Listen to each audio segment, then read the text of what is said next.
Hola, buenas tardes a todos y bueno, pues muchas gracias por estar aquí, por escucharme. Como he dicho antes, Ildefonso no puede estar por motivos personales, no ha podido venir, es imposible, pero él quería estar en este trabajo y pues, me he ofrecido un poco a ser su voz. No lo haré tan bien como lo hace él, pero bueno, espero que os interese lo que os voy a decir.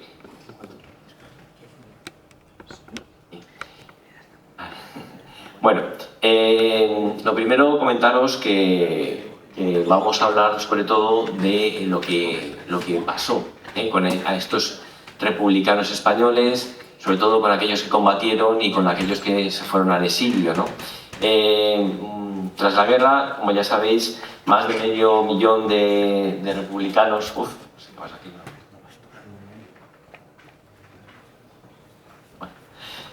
Más de medio millón de republicanos y republicanas tuvieron que abandonar España.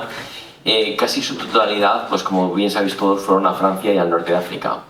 Pasan por inhumanos campos de concentración. Decenas de miles de exiliados fueron utilizados como mano de obra casi esclava. Y bueno, pues debido a la colaboración del gobierno de Petain, fueron enviados a campos de concentración alemanes situados por toda España. La tragedia de estos 10.000 Rotspiener, los rojos españoles, pues ha sido olvidada intencionadamente durante muchos años y solamente últimamente se ha empezado a divulgar. Bueno, pues hay un cierto movimiento en algunos grupos de asociación de memoria para recuperar esta memoria. Nosotros lo hemos hecho así, ¿vale? Y Ildefonso ha sido un poco quien ha liderado la investigación de estos republicanos, en el caso de 4 alcalainos que tuvieron que pasar por estos campos de concentración. Son la historia de Ángel, de Valentín, de Manuel y de Pedro. De Pedro no tenemos foto. En el caso del primero, Ángel, que es el que está más a la izquierda, ¿vale?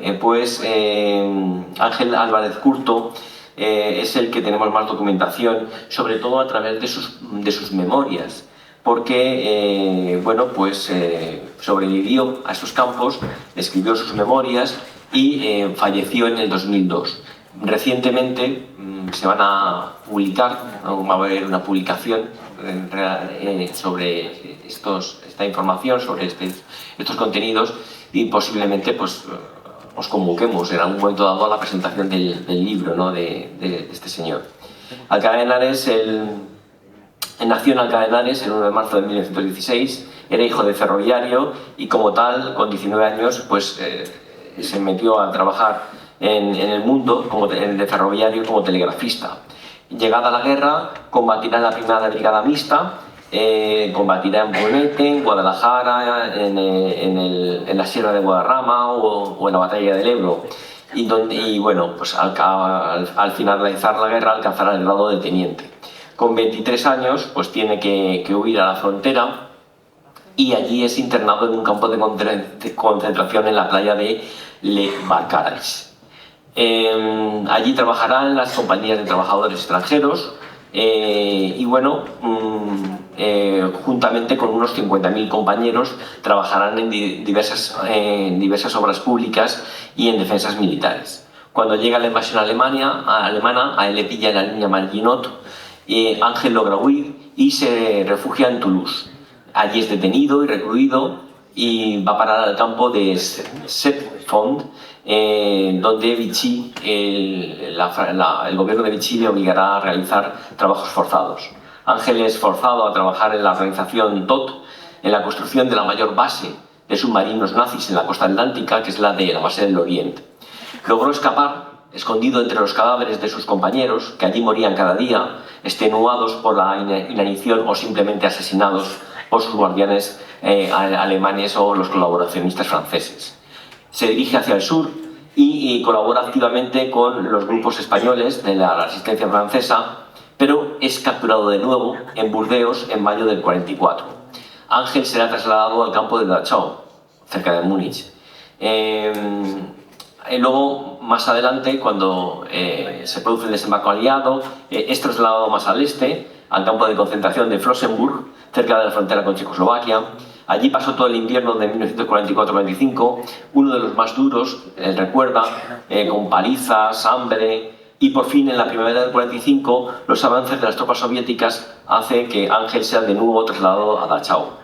Allí Dachau era un campo donde los españoles estaban bien organizados y esto le ayuda a sobrevivir.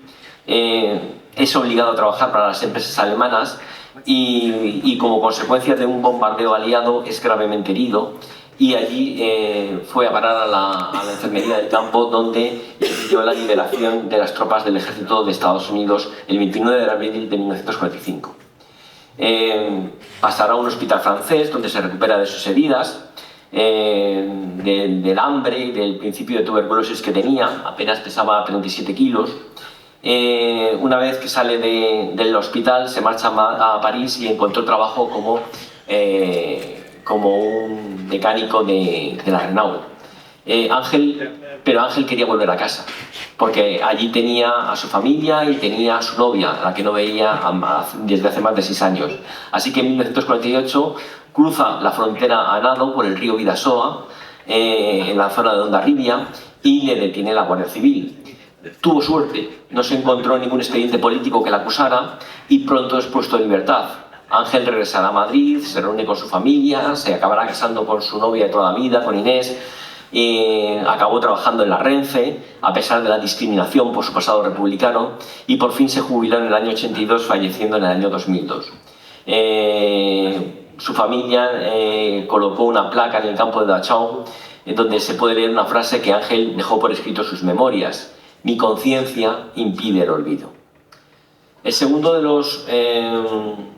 los alcalainos que investigamos es Valentín Juara Bellot.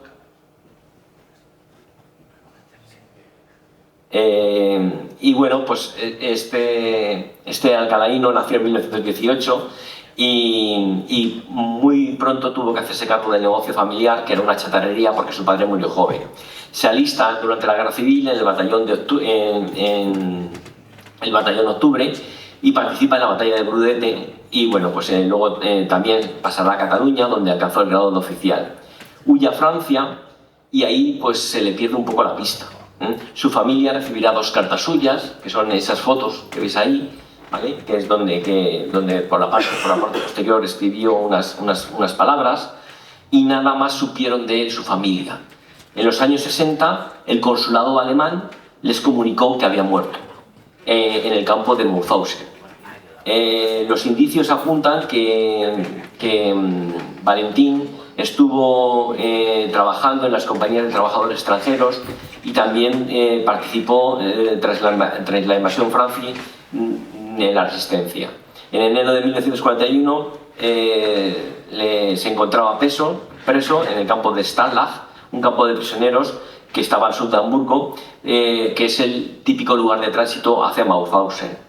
Y bueno, pues a finales de este mes de enero, el día 25, fue donde fue trasladado a Mauthausen, conocido también como el campo de los españoles, porque allí fueron asesinados casi 4.000 españoles, republicanos que habían huido de la Guerra Civil.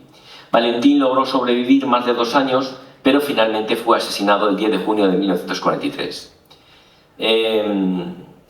Y bueno, pues aunque se comunicó esto a las autoridades franquistas, pero ya os digo que la familia se enteró por el consulado alemán, quien fue quien le transmitió la noticia.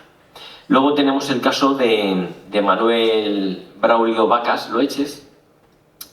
Este alcalaíno nació en 1902, pertenecía pues, a una familia de clase acomodada, luchó en la Guerra Civil y acabó exiliado en Francia, donde es internado en campos y enrolado en estos batallones de trabajo.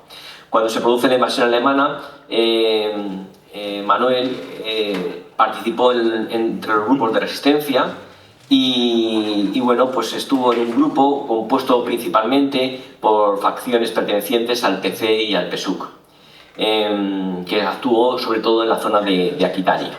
Es detenido en Burdeos el 12 de mayo de 1943 y fue trasladado al campo de internamiento de Compiègne. Allí, el 17 de enero de 1944, es trasladado al campo alemán de Buchenwald en un tren con 2.000 personas. 253 de esas 2.000 personas eran republicanos españoles. Buchenwald no fue un campo de exterminio, pero en él murieron 50.000 personas, usadas como cobayas de experimentos médicos. Muchos morían de hambre, de enfermedades, de agotamiento por las palizas de los guardias. Fue obligado a trabajar en las fábricas de armamento, pero logró sobrevivir. Y el 11 de abril de 1945 fue liberado por las tropas norteamericanas que llegaron al campo. Como no fue reconocido por la dictadura franquista, pues era una apátrida y,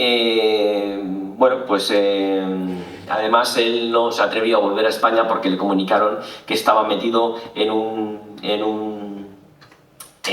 estaba acusado de delito de masonería. Por lo tanto, decidió quedarse en Francia, rehizo su vida, se casó con una española también exiliada y durante el resto de su vida fue un miembro activo de las asociaciones francesas de antiguos prisioneros en campos de concentración. Murió en 1978 al pie de los Pirineos y bueno, pues ahí tenéis una foto del que publicó la asociación a la que pertenecía de sus últimos años de vida. Y por último, Pedro Loreto Juarán Velázquez es el más desconocido. Nació en 1901 y bueno, pues al inicio de la guerra estaba en el cuerpo de carabineros, huyó a Francia y en marzo de 1944 en Rennes, en la Bretaña francesa, es detenido por las tropas nazis. Formó parte de las redes de la resistencia y por eso es trasladado al campo de Compiègne y enviado el 21 de mayo de 1944 en un tren con otros 1.600 prisioneros, 193 de ellos españoles, al campo de Neuengamme, cerca de Hamburgo. Y bueno, pues no llegó a ver el final de ese año de 1944, murió como consecuencia de las inhumanas condiciones que sufrió y fue una de las casi 43.000 personas que fueron asesinadas por los nazis en ese campo. 5 meses después, en mayo de 1945, el campo era liberado por las tropas británicas. Evidentemente, este trabajo pues, es un trabajo de recopilación. No descartamos que no haya más personas nacidas en Alcalá que estuvieron en los campos de concentración nazis. Es lo que hemos encontrado. Y bueno, pues en homenaje nos hemos sumado a una iniciativa que son los Stoppersvereine, que son una iniciativa que se inició con los judíos que habían ido a campos de concentración. Un artesano alemán se dedicó a colocar el nombre delante de las puertas donde vivieron.